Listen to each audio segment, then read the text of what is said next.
Olá, pessoal. Eu preparei essa apresentação aqui atendendo à solicitação de alguns colegas meus. Então, a gente vai falar um pouquinho sobre o projeto de lei complementar número 3, que vai falar sobre a nova carreira do magistério, né? Instituindo esse plano de carreira para os professores, para os diretores e para os supervisores. E aí, o que a gente pensa, né? Quais são as vantagens? Na verdade, a pergunta da maioria é essa: quais são as vantagens dessa carreira docente? Será que tem? As promessas são atraentes, né? São atrativas. Ela é um salário inicial de 5 mil, podendo chegar até 13 mil, um aumento imediato de 89% no salário dos docentes e opção de trilhas de desenvolvimento profissional. Então, assim, à primeira vista, enche os olhos, né, de alguns, falar, nossa, 5 mil. Só que a gente precisa ver o que está implícito aí em toda essa oferta, né? E esse 13 mil, quanto tempo se leva para chegar aos 13 mil? Então, a gente vai analisar alguns pontos para que cada um possa se decidir, né, sobre se compensa ou não aderir. A primeira coisa que eu queria mostrar aqui para vocês é o seguinte, ó. A princípio, ali, já no começo, vocês podem perceber que existe alteração de várias leis, né? A 10.261 ali, que é do funcionário público, aí tem várias outras, tem a 444, que é do magistério, e várias outras leis na qual há diversas alterações. E existe também ali, mais no finalzinho aqui, ó, revogação de leis, né? A 744, a 1164, a 1191, que é revogada, então, que ela deixa de existir, né? Então, assim, a gente precisa ficar bem atento quanto aos direitos que nos serão tirados com essas alterações e revogações, porque tem muita coisa que foram conquista de um período longo e que, de repente, numa canetada, a gente pode perder de uma vez. Aí, o que ele faz, né? O que esse projeto faz? Esse anteprojeto, ele foi publicado aqui no Diário Oficial no dia 4 e foi tramitado para a Assembleia Legislativa para votação, né? Então, ele institui esse plano para docentes, para o diretor escolar e para o supervisor educacional da Secretaria da Educação. É uma reestruturação de carreira que é organizada em trilhas, né? O que serão essas trilhas? São itinerários que serão percorridos de acordo com o exercício de cada função. E aí, se vocês perceberem aqui, ó, já teve uma alteração na denominação. É uma coisa bem característica deste governo, que ele gosta, né, de alterar os nomes com os quais a gente já está habituado. E isso não tem influência nenhuma na função em si. Então, muda-se. O professor o PEB 1 e o PEB 2, ele deixa de existir. Ele passa a ser chamado professor do ensino fundamental e médio, tá? Independente se ele é 1 ou 2, esquece. O diretor de escola passa a ser diretor escolar e o supervisor de ensino passa a ser supervisor educacional da Secretaria da Educação. E aí, o que seria, né, esse plano que ele institui de carreira? São 3 situações, né? É regência, especialista. Deixa eu voltar aqui um pouquinho, peraí, que acho que eu pulei um slide, ó. É organizada em 3 trilhas. A regência, que é o principal de desenvolvimento, especialista educacional e gestão educacional. Daí, o que seriam isso, né? Essa regência, que é a trilha principal, é referente aos docentes, né? Que são especializados ali em sala de aula, que vai permitir que eles avancem, assumindo papéis de liderança entre os pares, ou seja, que eles podem, de repente, ser tutores de outros colegas dentro da mesma função, tá certo? Aí o que eles vão fazer? Vão compartilhar os conhecimentos. Essa seria a trilha principal, a trilha da regência, relacionada aos docentes. Depois a gente teria a trilha especialista educacional, que é uma trilha complementar, que é para os docentes que desejam ocupar ou que já ocupam posição de especialista, que tem uma área específica na qual ele vai atuar. E depois a gente teria a gestão educacional, também trilha complementar, né? Que prepara os docentes para ocupar outras posições, né? Ou gestores de escola, diretoria de ensino, ou unidade central, enfim. Isso aí essa trilha já seria por meio de processo seletivo, né? Acho que talvez alguma coisa parecida com os líderes, né? Que o pessoal que faz hoje, tal, que escolhe. Então, esse processo seletivo não está colocado ainda de que forma que ele vai acontecer. Aí, quanto às evoluções, o que seriam essas evoluções? A gente fica pensando, né, como que seria? Porque agora a gente já está meio que acostumado com a forma que é. Essa mudança vai acontecer e passa a ser da seguinte forma, olha, evolução por desempenho. O que significa isso? O docente ele vai ter que fazer prova para ele poder mostrar a competência dele. Então, semelhante às provas de méritos, né, que a gente fazia há um tempo, então vai se aferir o desempenho do docente por meio de prova. Essa prova ela vai ter um interstício mínimo, né, de evolução de 2 anos. Esse interstício ele pode até ser menor. Ele pode ser menor em que sentido? Se esse professor ele mostrar uma competência muito grande, em que sentido? Se ele tirar mais de 95%, né, na competência, e se ele tiver 100% de frequência, ou seja, se ele não tiver nenhuma falta e nenhum atraso, esse interstício pode diminuir. Mas se tiver três injustificadas, esse interstício ele já quebra e passa a contar a partir dali. E aí a gente tem também a questão da evolução por desempenho, né? Aliás, é isso mesmo. Espera só um pouquinho, gente, que eu estou meio perdida. Na verdade, eu não estou perdida na apresentação. Eu estou perdida aqui na forma de me relacionar com a tecnologia aqui, certo? Então, essa avaliação por desempenho, né? Essa evolução, aliás, por desempenho. O que fala? Se ele tiver um desempenho excepcional superior a 95, ele pode diminuir esse interstício aí, certo? Aí, e também assim, né, para que o professor consiga evoluir, ele precisa atingir um grau mínimo de satisfação nessas provas, tá? Para que ele consiga essa avaliação. E essas avaliações, essas possíveis provas de mérito, elas acontecerão o quê? De forma calibrada, né? O que significa isso? Pode ser determinado um percentual de pessoas que podem atingir esse mérito em determinado ano. Daí eles fazem isso de acordo com a questão das finanças, né? Então, não é uma coisa 100% certa, tipo assim, se pode ser calibrado, então nem todos, eventualmente, serão contemplados. Aí a gente tem a evolução por desenvolvimento, né? A gente estava falando até agora da avaliação por desempenho, agora a gente vai falar da evolução por desenvolvimento. O que significa isso? Aí seria na questão, se a gente relacionar ao que é hoje a evolução por via não acadêmica, né? Então, é desenvolvimento somatório dos pontos, referente à frequência, conclusão de curso de formação, e ainda não há uma regulamentação em relação a isso.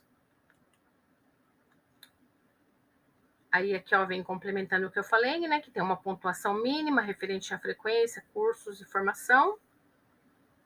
E ainda haverá normativa, né? Será editado ainda, como que eu vou dizer, ainda vai definir qual que é o rol de cursos, formações elegíveis para poder fazer parte desse tipo de evolução.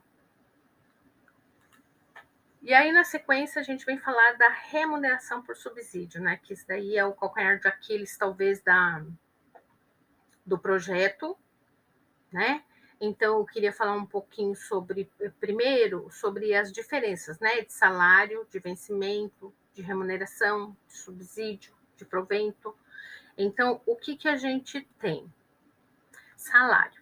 Salário é um valor fixo que se recebe mensalmente. Então, isso é aplicado. O salário é pago a quem? O salário é pago aos funcionários de empresa privada, que estão sob a consolidação das leis trabalhistas, né? Faz parte da CLT.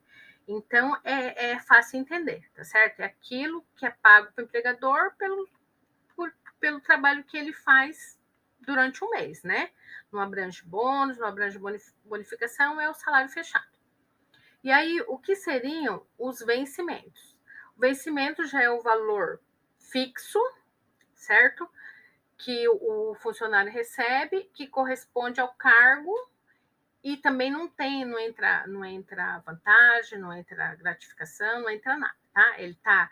Esse vencimento, ele está diretamente vinculado com o regime jurídico para servidores públicos, certo? E aí, na sequência, a gente tem a remuneração, que envolve todas as formas de rendimentos e vantagens adicionais para os funcionários de uma organização, tá? Então, a remuneração, ela já aborda tudo que é de direito, né? Ela contempla o vale alimentação, auxílio transporte, plano de saúde, adicional de insalubridade e quaisquer outras formas de retribuição pecuniária. Tudo isso faz parte da remuneração. Já o provento é remuneração paga aos servidores inativos. Então, por exemplo, o aposentado ou o servidor que está em disponibilidade, ele recebe um provento. E o subsídio, enfim, né, que é a retribuição paga em parcela única, sendo vedado o acréscimo de qualquer gratificação adicional, abono, prêmio, verba de representação ou qualquer outra espécie remuneratória. Nossa, agora enrosquei aqui legal, né? Então, assim, qual que é a desvantagem do subsídio, né? Os quinquênios, sexta parte, gratificação de função e outras questões, outras gratificações advindas de decisões judiciais. Isso tudo não é absorvido pelo subsídio, né? Os servidores que acumularam essas vantagens, né, durante um longo ano, eles vão ter os salários congelados, certo? Até que a parcela complementar seja completamente absorvida. Então, precisa ficar bem atento em relação a essa questão em específico. Aqui, ó, na lei complementar, no artigo 12, ele fala assim, que o ocupante do cargo de professor de ensino fundamental e médio será remunerado exclusivamente por subsídio, conforme previsto nos parágrafos 4 e 8º do artigo 39 da Constituição Federal. O que fala lá o artigo 4? Isso que está escrito aqui, ó, tá certo? Na verdade, está falando o que é possível se fazer o pagamento por subsídio. Na Constituição Federal prevê isso. E no artigo 8 também fala que a remuneração pode ser organizada em carreira. Então, tudo bem. A Constituição Federal, ela dá essa possibilidade. E aí, aqui ainda, ó, no artigo 12, quando eu estou lendo esse artigo 12, esse já é dessa lei complementar 3, tá?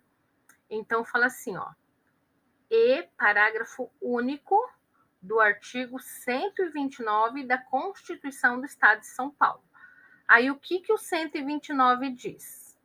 Ó, ao servidor público estadual é assegurado o percebimento do adicional por tempo de serviço, concedido no mínimo por quinquênio e vedada a sua limitação, bem como a sexta parte. Tá falando que tudo isso aqui, ó, que o servidor público que isso aqui tudo na Constituição Federal está falando que isso é assegurado ao servidor público.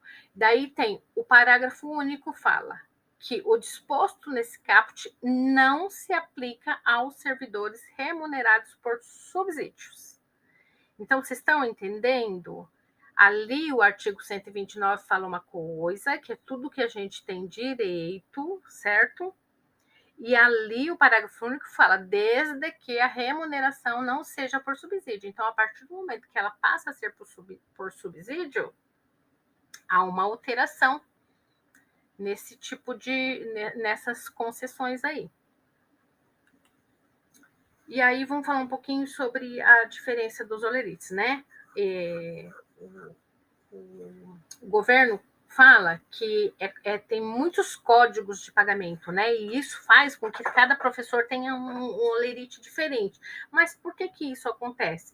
Justamente por causa das evoluções, por causa dos quinquênios, por causa da sexta parte. É isso que faz com que um seja diferente do outro. Então, é óbvio que se alguém está começando agora, não tem o mesmo salário de quem já está 10 anos, 20 anos, enfim, por causa desses benefícios. E aí, o que mais que a gente tem aqui, olha? Os cargos de professor do ensino fundamental e médio só terão 2 jornadas, porque atualmente a gente tem mais de 2. A partir desse projeto, ou melhor, para quem aderir a essa nova carreira, ela só vai ter 2 jornadas, de 25 horas e de 40 horas, tá? É uma ou outra. E elas foram definidas de acordo com conforme eles falaram, de acordo com as matrizes curriculares, funcionamento de escolas, enfim, tá certo? Mas aí a gente não tem opção. Hoje, ou você está na 25 ou você está em 40 horas. Quanto aos rendimentos, para 40 horas, início de carreira, o salário base será de R$ 2.585,01. Complementando para cumprir o piso salarial, R$ 2.886,24. Então, de acordo com a lei complementar, seria R$ 5.000. Tá? Então, quem aderir por 40 horas recebe o valor de R$ 5.000, tá certo? Que seria o salário inicial, mas como ele não pode receber menos que o piso, então R$ 5.000. Para o diretor de escola, perde-se, né, a GGE, que é paga atualmente. Ele recebe atualmente, o diretor, por a gratificação, de R$ 1.064,80. R$ 1.064,80. Diretor de uma escola com 2.800 alunos, recebe isso, certo? Aí, agora, o que acontece? Aliás, gente, voltando. O que ele está colocando aqui? Que hoje, atualmente, tanto faz o diretor ser o diretor de uma escola com 250 alunos ou o diretor de uma escola com 2.800 alunos, ele recebe o mesmo valor de gratificação, tá certo? É isso que está falando. Então, qual que é a proposta? Ele altera esse GGE que a gente tem, certo? E aí ele cria essa complexidade de gestão para poder analisar de que forma que vai ser pago esse valor para o diretor. Então, tanto para o diretor e para o supervisor também, certo? Então, o que é essa complexidade? Vai depender de uma série de coisas. Ele colocou 6 graus de complexidade de gestão, com valores variando de R$ 1.100 a R$ 2.200. Aí, esse adicional de complexidade, ela vai ter, então, esses vários níveis, né? Que esses níveis vão ser classificados de que forma? De acordo com o número de alunos, de acordo com a vulnerabilidade da escola, e isso ainda vai ser definido. Então, por exemplo, a unidade escolar e a diretoria de ensino que for classificada no grau 1 não faz jus ao adicional. Então, de repente, pode ser que tenha diretor, pode ser que tenha supervisor que não vai fazer jus a esse valor. E com essa criação, o que eu falei antes, que extingue essa questão do GGE, que é a gratificação de gestão educacional, que atualmente os diretores e supervisores de ensino têm, né? Todo titular de cargo, tá? O diretor e o supervisor tem essa gratificação, então ela deixa de existir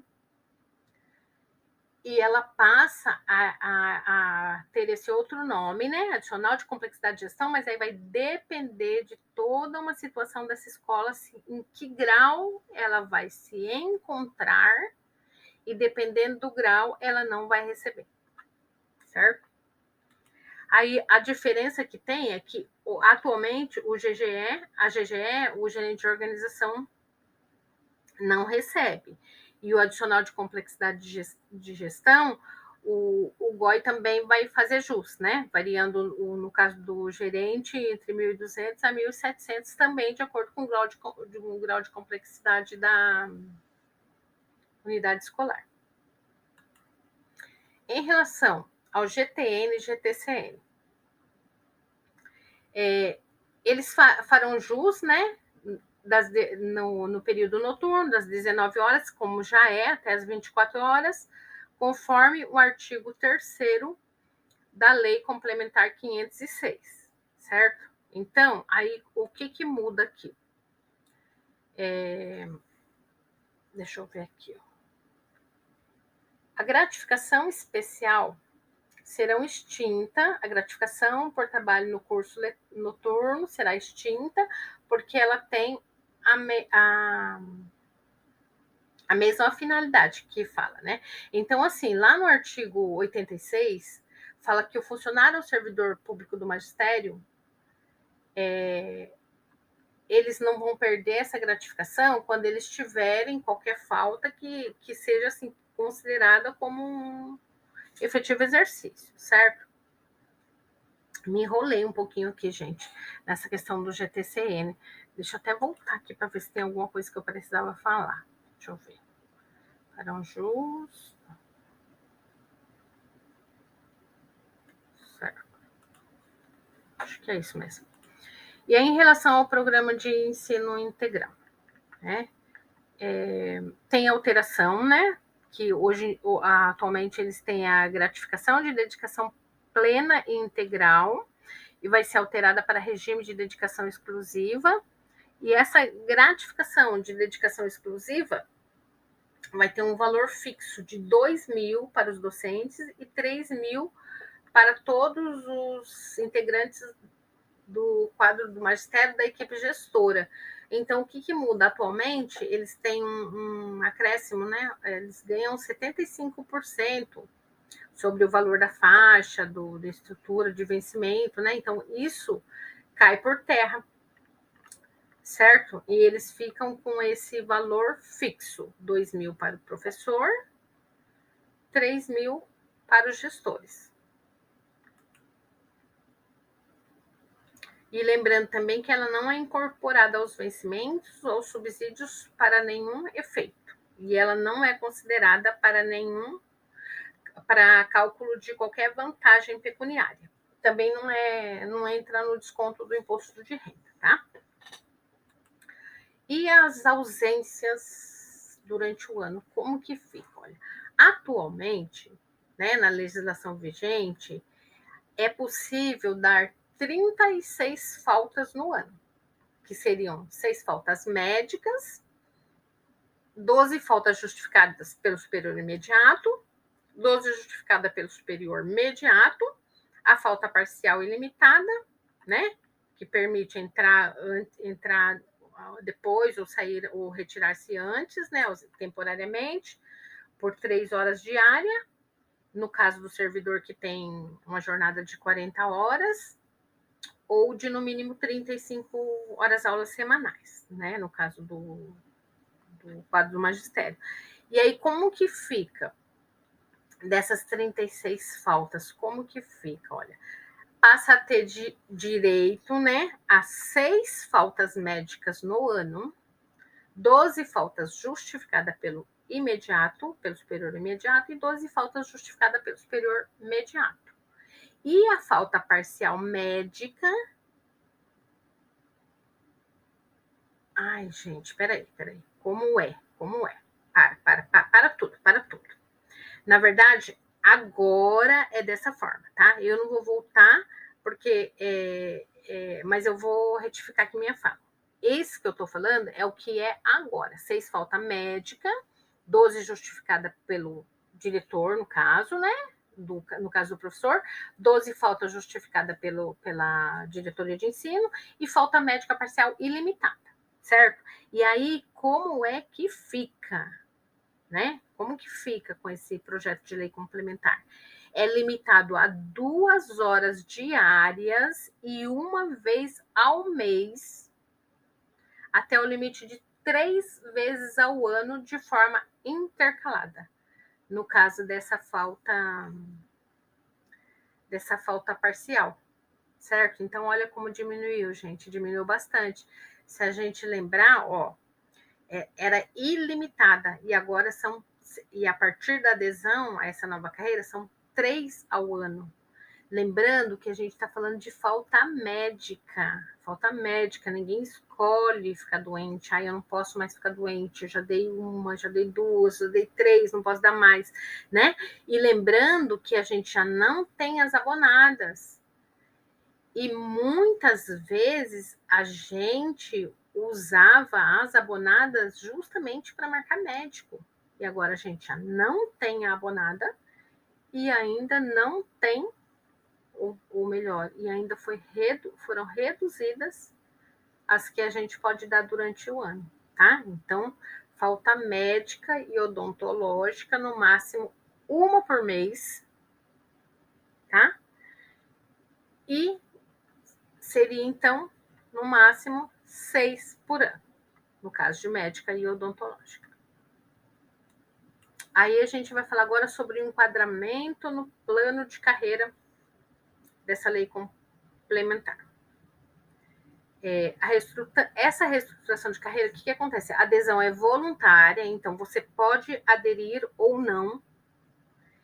Se você aderir, é irretratável. O que significa isso? Você não pode voltar atrás, não pode se arrepender. Por isso, é de suma importância que você pense muito antes de aderir, né? Ela pode ser realizada a qualquer tempo, né? A partir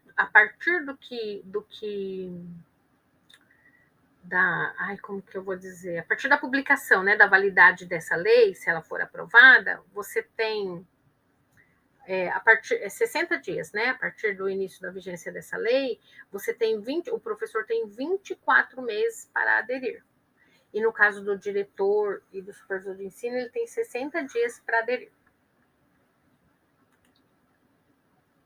A carreira do diretor e do supervisor educacional. Ó, saiu errado aqui o meu educacional, mas dá para entender. Nossa, saiu bem errado, né?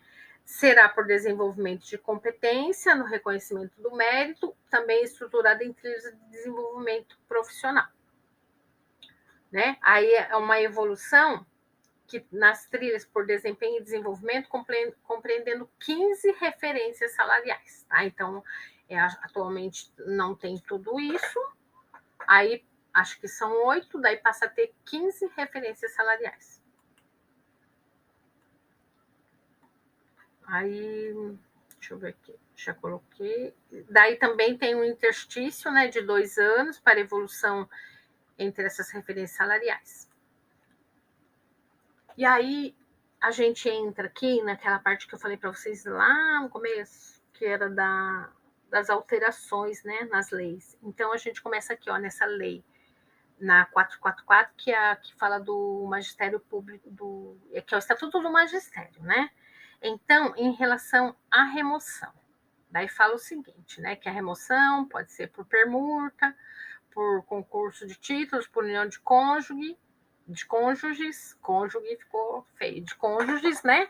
Então, aí, ó, fala assim, ó, o concurso de remoção sempre deverá preceder o de ingresso e de acesso para o provimento dos cargos. O que significa isso? Atualmente, antes de oferecer o cargo de algum lugar para ingresso, né, de concurso público, a remoção deve ser oferecida primeiro porque ela dá oportunidade para quem já está na rede e que quer trocar de escola, né? E depois essas vagas que ficarem, né, remanescente, elas são colocadas para prover os cargos. De acordo com a nova lei complementar, esses critérios, procedimentos e regramentos da remoção serão regulamentados por decreto. Então, deixa de ser, tá? Tá alterando, não é mais como consta aqui no artigo 24, então não tem mais essa necessidade, isso passa de existir, deixa de existir, e aí vai ser regulamentado por decreto, que daí a gente não sabe o que vem pela frente. Outra alteração aqui, ó. Nos casos de remoção, o docente poderá se remover pela jornada de trabalho atual, pela jornada de trabalho docente na qual estiver incluído, ou por outra jornada de trabalho de menor duração. Esse é como está. Como que fica? No caso de remoção, o docente poderá remover-se pela jornada de trabalho em que estiver incluído ou por jornada de trabalho de duração superior, desde que existam horas correspondentes em uma única unidade escolar. Então, já teve uma alteração aqui também, tá certo? Olha, antes ele podia seguir na mesma, né, ou numa menor, agora ele já tem que ser de duração superior. Então, já mudou o esquema aqui. Outra alteração ainda no Estatuto do Magistério. Esse daqui, ó, bem, não que os outros não sejam, mas tem algumas coisas que nos chamam mais atenção, né? Aqui está relacionada à atribuição de classes e aulas, né? No artigo 45 fala lá que elas são atribuídas, são classificadas, observada a seguinte ordem de preferência, aí entra uma ordem lá, certo? Que é a questão do tempo de serviço, títulos e provas, que é a classificação na qual a gente está incluso, que a gente escolhe, né? Que tem a listagem. Então, tinha uma ordem para o professor escolher, ainda que não seja escolha, que seja a atribuição do diretor, mas havia uma ordem, quem que eu vou chamar primeiro para escolher ou para atribuir, né? E agora, de acordo com essa alteração, como que fica? A Secretaria da Educação realizará a distribuição de classes ou aulas, priorizando a jornada ampliada e a fixação docente em uma única escola. Então, agora é prioridade. Então, qual que é na hora da atribuição de aula? Vai priorizar a jornada ampliada e o professor ficar numa escola só. Então, o professor não tem opção, né? É uma coisa meio que imposta, não tem mais prioridade para ninguém, independente se você chegou hoje, se você já está há 30 anos, certo? Então, é alguma coisa que a gente ainda tem que ver como vai ficar, por quê? Vai ser fixado, ainda tem critérios que serão fixados, né, em regulamentação pelo secretário da Educação. Então, a gente não sabe como exatamente fica, a gente só sabe que altera essa questão da classificação. Outra alteração aqui é em relação aos docentes, né, readaptados, que atualmente, para nomear ou para designar o readaptado, precisa de um parecer prévio do órgão próprio de readaptação. Daí isso cai, e aí o que vai ser, de que forma que ele vai ser designado? Pela compatibilidade do rol de atividades emitido pelo órgão de readaptação. Então, não vai ter mais um parecer, né? Vai ter a questão de uma compatibilidade do rol. Então, já tem uma alteração também nesse sentido. Ainda sobre a 444, vamos ver por que eu coloquei isso aqui, ó. Aqui é a questão da proibição de acumular o readaptado. E aí, na sequência, a gente vê o seguinte, agora é a alteração da Lei Complementar 669, que ela está relacionada ao quê? Ao adicional de local de exercício. Então, o que o artigo 1º fala aqui dessa 669? Que é quem tem direito, né, a esse adicional? As escolas, a unidade escolar localizada em zona rural e em zona periférica dos grandes centros urbanos que apresentem condições ambientais precárias, certo? Então, e aí tem aqui no parágrafo único que fala que essa dos grandes centros urbanos, ela deve ser localizada em região de risco, ou difícil acesso, ou deficiência de transporte coletivo, enfim, né? Como é atualmente. Então, como que fica? O que muda nisso aqui também é um ponto de atenção para a gente, né? De acordo com a redação agora dessa nova carreira, esse ALI ele vai ser pago o quê? Localidade que apresente condições ambientais, geográficas, econômicas ou sociais vulneráveis. Então, presta atenção, no artigo 1, no item 1, falava o quê? Em zona rural. Então, só o fato da escola estar na zona rural já era garantido o pagamento do ALI. Agora não, agora terá que ser identificada a necessidade de pagar esse ALI. Né? Vai ter que verificar as condições desse lugar, ambiente, a geografia, a vulnerabilidade, para ver se paga ou não. E no 2,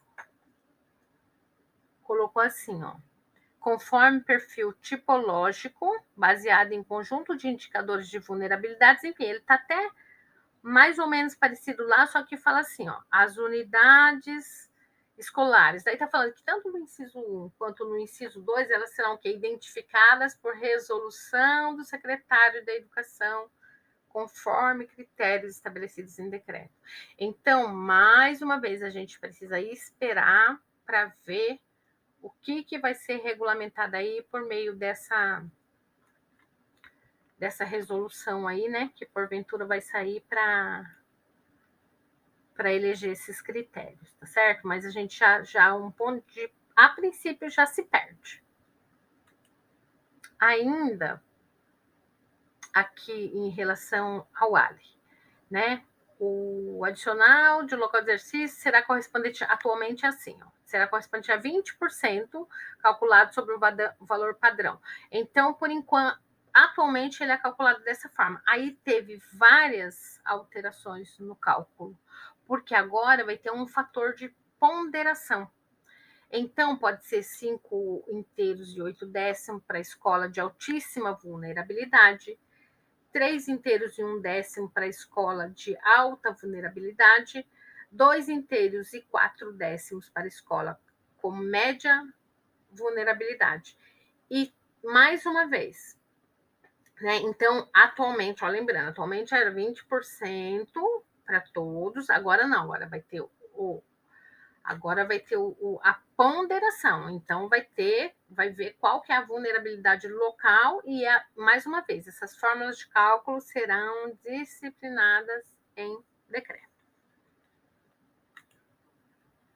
Aí, aqui a gente tem a alteração da Lei Complementar 679, que isso aqui é do plano de carreira, de vencimentos e salários do quadro do magistério. Aí, aqui, o que a gente tem atualmente, né? O adicional de transporte, tá? Em relação ao transporte. O supervisor de ensino, atualmente, ele tem 25%, né? De acordo com o nível, com a escala, enfim.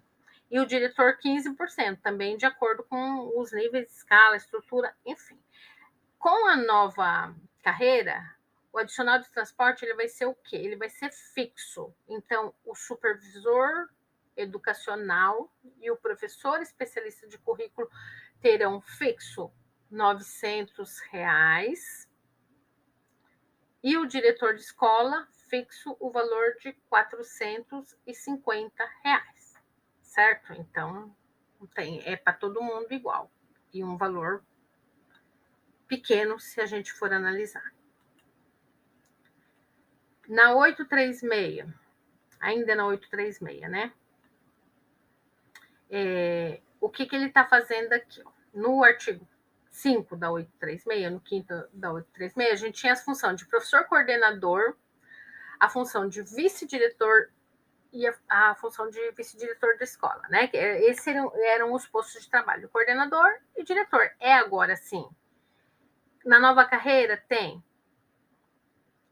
pode ser designado coordenador de equipe curricular, professor especialista em currículo, coordenador de gestão pedagógica e coordenador de organização escolar. Então, a gente tinha duas possibilidades de designação aí como especialista, e agora tem, na nova carreira são quatro possibilidades. Ainda na 836. Ainda na 836, que tem alteração aqui, no caso é que com a nova carreira, a hora de trabalho terá duração de 60 minutos. Tá? 50 minutos serão para ministrar aulas. E todo esse tempo, ele vai ser cumprido na escola. Alteração da Lei 1041, que vem falando dos vencimentos da remuneração. Aqui fala assim, ó, atualmente assim, ó, se entrar após o início do expediente, retirar antes de seu término, ausentar-se temporariamente até 3 horas diárias, o profissional que tiver, né, 40 horas ou 35 horas semanais, o docente, ele tem essa possibilidade atualmente, né? Ele pode, ou 3 horas antes, essas 3 horas que a gente fala que ele tem para... esqueci o nome que fala, mas enfim, ele pode atualmente, ele pode se ausentar essa quantidade, né, de antes, ou chegar mais tarde, ou sair mais cedo, equivalendo a esse período de 3 horas. Agora, com a nova carreira, entrar após o início do expediente, retirar-se antes de seu término ou dele ausentar-se até o limite de 3 horas diárias, desde que sujeito a 40 horas semanais. Então, o que muda aqui? Só para quem tem 40 horas semanais, certo? 35 horas não tem direito. Ainda em relação a 1041. Fala aqui, ó. No artigo 5º da 1041, fala que essa lei não se aplica ao servidor regido pela consolidação da lei de trabalho, ou seja, a 1041 não se aplica a quem é CLT. Com o plano de carreira, fala que esta lei complementar, ou seja, esta lei complementar 1041 não se aplica ao servidor da CLT e aos integrantes do quadro do Magistério de Secretaria da Educação. Então, significa o quê? Que essa 1041, ela deixa de ser válida para os professores. E aqui, em relação a 1144, que institui o plano de carreira ao quadro de apoio escolar. Aqui em relação ao gerente de organização escolar, que ele tem atualmente a gratificação pro labore, então ele deixa de ter essa gratificação pro labore e ele passa a ter esse adicional de complexidade de gestão.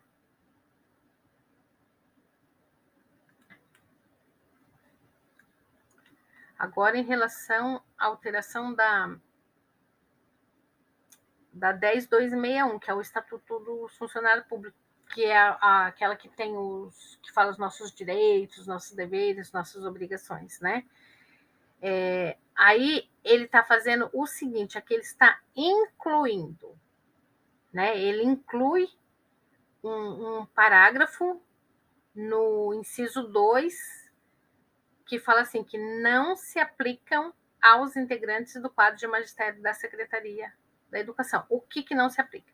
No caso de faltas sucessivas, justificadas ou injustificadas, os dias intercalados, domingos, feriados e aqueles em que não há expediente, serão computados exclusivamente para efeito de desconto do vencimento ou remuneração. Aí ele está falando que não se aplica aos integrantes do quadro do Magistério da Educação.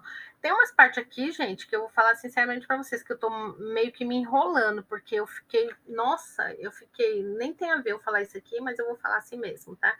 Que eu fiquei ontem quase dormindo, hoje o dia inteiro preparando isso aqui tudo, tentando entender, e na verdade eu não ensaiei, né? Então, assim, olha que feio isso que eu tô falando para vocês, eu não ensaiei, então tem alguns slides aqui que eu tô me perdendo um pouco, mas não tem problema não, tá? Depois é só vocês perguntarem para mim lá que a gente pega e aprende junto. Aí, aqui na 444, ó, ele acrescentou, né, nessa do Estatuto do Magistério, ele acrescentou o artigo 63 dos deveres. Então, passa a ser dever do professor elaborar e manter banco de plano de aula das disciplinas que ministra à disposição da equipe gestora, com no mínimo 5 aulas à frente do dia letivo atual, visando a garantir que não haja descontinuidade do conteúdo no caso de necessidade de ausência de trabalho. Então, o que ele está falando aí? Que você tem que sempre deixar com os gestores, você, no caso, o professor, né, um plano. Você tem que ter sempre 5 aulas à frente, deixar na mão do gestor, porque se precisar ter alguma substituição eventual, o eventual tem esse material na mão para poder dar aula. Isso daí, olha, é sério, porque está sendo colocado como um dever. E outro dever também que ele acrescentou foi a questão de promover a busca ativa dos educandos durante as atividades do ano letivo escolar. Certo? Então, que por enquanto a gente faz, né? Os professores fazem essa busca ativa, óbvio, porque faz parte do bom senso, né? Digamos assim, há essa necessidade, há essa preocupação com os alunos, mas agora ele passa a ser, né, nessa nova carreira, ele passa a ser uma obrigação.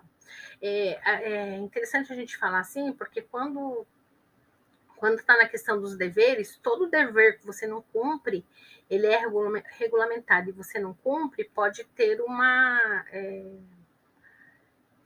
como que eu vou dizer? Pode ter uma orientação para você, pode ter uma sanção, pode ter, né, algum retorno negativo aí para você, porque você está descumprindo um dever que está na lei.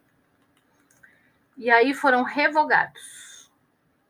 Na Lei 744, na lei não, foi revogada a Lei 7744, que institui vantagens pecuniárias, tá, para o supervisor de ensino. A Lei 1164, que institui o regime de dedicação plena, que é a questão da escola de tempo integral, né? A Lei 1256, que é a do estágio probatório, que teve... também foram revogadas alguns artigos não. Isso, da 1256 foram alguns artigos, tá certo? Das outras duas anteriores foi a lei toda. E aqui queria falar o quê? Da jornada de trabalho. São alguns adendos que eu fiz aqui no finalzinho, tá? Na jornada de trabalho, que é só para complementar que agora só tem a de 25 e a de 40, tá certo? Para o diretor e supervisor, 40 horas semanais. Para o professor, a jornada será de 2/3 de atividades com alunos e 1/3 nas demais atividades. Todo o tempo de trabalho integralmente na escola, hora de trabalho, 60 minutos, tá? Pode até ter carga suplementar de trabalho, mas não pode ultrapassar 44 horas semanais. E aí, quem que pode aderir? Só complementando também, que eu acabei já falando isso aqui, coloquei no final e acabei falando lá atrás já, ó. O diretor de escola, né, que pode aderir a esse plano, o supervisor de ensino, tem 60 dias para aderir, depois do tempo que for disponibilizado, o professor categoria A e categoria F, o categoria O não foi colocado aqui. Eu vi que o categoria O ele entra já com salário inicial de 5 mil ali, dependendo da quantidade de aula, óbvio, né? Que ele tiver ali, que ele se enquadrar. E em caso de acúmulo, o professor pode aderir em apenas um. Isso aqui tem até uma professora que me perguntou diretamente. Ele pode aderir em um ou nos dois, tá certo? Ele pode optar. Ou em nenhum também, né? Que é uma boa opção. E tem esses 24 meses para aderir, conforme eu falei para vocês anteriormente. Então, assim, gente, ficou um pouquinho enrolada aí, mas acho que algumas coisas, pelo menos, deu para esclarecer, né? E aí eu queria pedir para vocês ler com bastante atenção. É muita coisa mesmo, é letrinha pequena, entendeu? Mas é a nossa vidinha que está aí. E às vezes, ó, se a gente olhar 5 mil não é nada, né? Perto do que a gente está, de valores que a gente está vendo por aí. Então, assim, precisa pesar na balança o que é de fato. Eu gosto muito de trabalhar com esse conceito do equilíbrio, né? Coloca de um lado o que é de vantagem, de outro lado o que é desvantagem, mas coloca isso com atenção, gente. Pondera, tenha sabedoria para fazer essa análise, entendeu? Se for preciso, vamos sentar, a gente marca uma noite, sei lá, a gente marca um Teams, a gente marca qualquer coisa para a gente poder conversar, para a gente poder dirimir as dúvidas, para que a gente possa decidir e não arrepender, porque é bem claro lá, depois que você aderir, não tem como você voltar atrás, entendeu? Então vamos ver direitinho, vamos pesar os prós e os contras. E assim, como não é uma coisa que precisa ser imediata, tem olha, tem 24 meses são 2 anos para fazer essa adesão, então dá tempo de discutir bastante, né, de pensar bem e de fazer somente quando tiver certeza absoluta. Olha, eu usando um pleonasmo aqui, né? Mas enfim, tá certo? Se precisar de mim para alguma coisa aí, se quiser discutir, a gente se une em prol do bem da maioria, tá bom? Obrigada.